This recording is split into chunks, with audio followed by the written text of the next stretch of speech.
Dragi moji gledatelji, u današnjoj temi ću vam govoriti koji je ključan mineral za zdravlje vaše kralježnice. Veliki broj vas upravo pati od bolesne kralježnice, ja vam to najbolje znam. Preko 23 godine, liječim pacijente iz cijeloga svijeta upravo od bolesti kralježnice.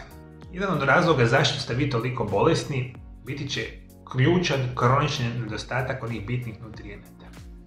Vi se nikada u životu nećete izliječiti od vaših bolesti ako redovito uzimate lijekove, injekcije i onda na kraju završite na operacijama nakon dugog niza mjeseci ili godina potpuno pogrešnog liječenja. Jer nažalost veliki broj vas ne zna da unos jako bitnih nutrijenata značajno povoljno djeluje na zdravlje našega tijela, specijalno danas govorimo o zdravlju naših leđa. Jedan od onih razloga zašto imate bolesna leđa biti će problemi sa strukturom kralježnice, problemi sa zglobovima i problemi sa nečim što se nazivaju diskovi ili oni živci koji izlaze iz kralježnice. To su glavni uzroci zašto ste vi kompletno bolesni. I zato ću vam preporučiti, ukoliko redovito želite održavati vašu kralježnicu na najbolji mogući način, prirodno smanjiti one probleme koje vi sada imate, redovito u vaše tijelo specijalno trebate ubacivati kalcij. Jedan od najčešćih problema sa kralježnicom je da s vremenom počinje gubiti normalnu anatomsku strukturu. Počinju se stvarati degenerativne promjene i okoštavanja kralježnice. S dugim nizom godina kralježnica se krivi i počinje sve više biti ukrućena. Bolesti koje dobivate nazivaju se artritisi, ankiloza, dispondilitis i slična vrsta perspektive, što vidite kako dobro naravno znate. Međutim, adekvatan unos kalcija to će vam značajno pomoći. Naravno da ću vam reći na kraju emisije gdje vi kalcija imate u najboljim prirodnim izvorima. Kada pomisle ljudi na mineral kalcij, zdravlje kostiju je obično prva stvar koja vam padne na pamet. Ali njegove prednosti nadilaze pomoć u izgradnji i održavanju jake skeletne strukture. Ovaj mineral je također potreban za regulaciju srčanog ritma, pomoć u mišićnoj funkciji, regulaciji krvnog traka i lazine kolesterola. Te je uključeno brojne funkcije i signalizacije živaca i još mnogo toga. Zato nedostatak kalcija, koji se naziva i hipokalcemija, može biti toliko štetan za vašu perspektivu. Zašto vama nedostaje kalcij? To veliki broj vas nikada nije razmišljao. Rekao sam, nemate adekvatnu količinu kalcija, problemi sa leđima idu na puno goru perspektivu. Jedan od ključnih razloga zašto vi nemate kalcija biti će enormno gutanje lijekova koji poništavaju učinak čak i onih namirnica koje konzumirate redovito, a imaju kalcija, jer poništavaju djelovanje u organizmu. I još je ključno za reći, izuzetno loša hrana koju vi jedete desetljećima izbacuje iz vašeg tijela bitan kalcij. Možemo reći, prije svega redovito jedući lošu hranu koja sadrži puno antinutrijenata. To su one kemikalije koje se nazivaju fitinska ili oksalna kiselina, koje se nalaze u izuzetno lošim namirnicama. One su u stanju spriječiti apsorpciju kalcija u tijelu, a niske razine kalcija dovode do ovoga problema. I ono je što morate voditi računa, kao što sam rekao, vi kada imate bolesna leđa, ne samo da imate problema sa strukturom, sa zglobovima, nego sve one mekane strukture koje se nalaze oko leđa. Ligamenti, mišići, recimo rekli smo živci i slično, su vezani za adekvatnu količinu kalcija u organizmu. Dakle, to su sve strukture koji su pod napadom ukoliko imate bolesna leđa. Kad razmišljamo, kalcij je ključan za formiranje jakih kostiju i zubi. Apsolutno smanjuje nivo lošega kolesterola i sprečava nastanak srčanih bolesti. Potreban je mišićima za svakodnevni rad i sprečava grčeve.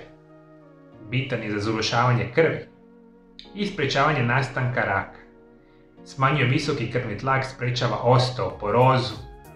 Kalcij vam daje energiju i sudjeluje u izgradnji RNA i DNA i puno toga nama radi sami kalcij. Ono što morate znati da otprilike 99% našega kalcija se nalazi u kostima, što je potpuno jasno, kad ga nemate, leđa su u puno većem problemu i naravno u samim zubima.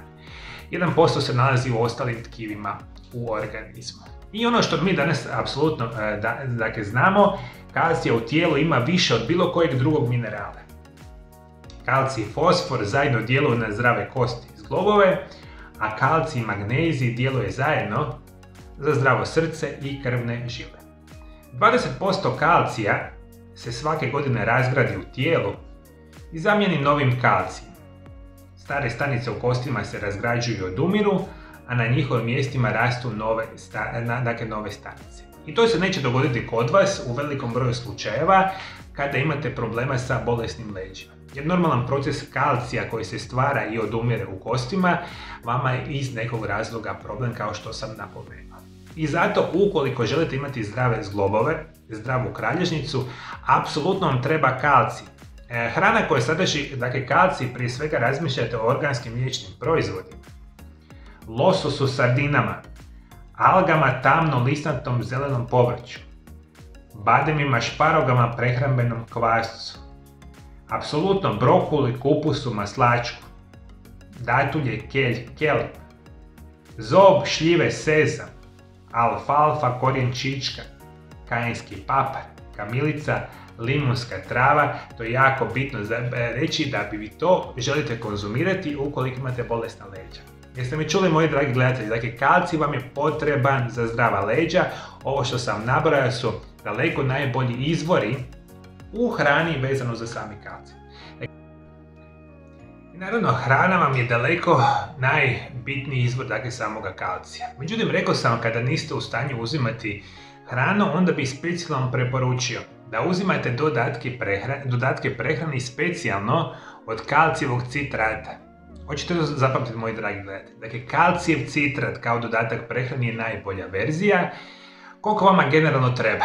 Dakle, računa se kad ste recimo do 50 ili 60 godina, treba će vam oko 1000 mg kalcija dnevno. Specijalno žene osobe nakon 60-70 godina može će vam trebati 1200 mg. Dakle, to računate kad uzimate naravno dodatke prehrani. Međutim, za današnju emisiju mi je bilo bitno za napomenuti. Kalcij je jedan od ključni mineral zašto ćete imati i zdravu kralježnicu. Da li ste vi, moji dragi gledatelji, ikada primijetili da su vaši bolovi u leđima bili naravno za kroničan nedostatak kalcija? Komentirajte dolje ispod video zapisa. Ukoliko niste u stanju doći u moju ordinaciju na liječenje, imate veliku mogućnost dogovaranja mojih privatnih telefonskih konzultacija. Konzultacije radim desetljećima sa pacijentima iz cijeloga svijeta. Konzultacije putem telefona se rade na hrvatskom ili engleskom jeziku. Za više informacija nazovite brojeve telefona koje vidite na ekranu za pacijente iz Hrvatske. Isto tako nazovite brojeve telefona za pacijente iz cijeloga svijeta. Još više informacija o mojim privatnim telefonskim konzultacijama možete saznati na mojoj internetskoj stranici www.mariolab.eu. Isto tako ove informacije možete pogledati ispod svakog mog video zapisa, imate poseban link koji možete pogledati.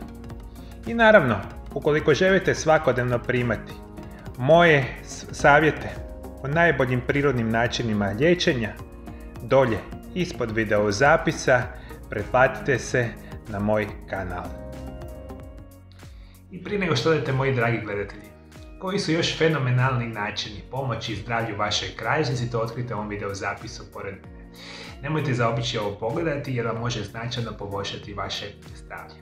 Hvala lijepo što me pratite, moji dragi gledatelji, pratite me i dalje. Do druge emisije, lijep i ugodan pozdrav.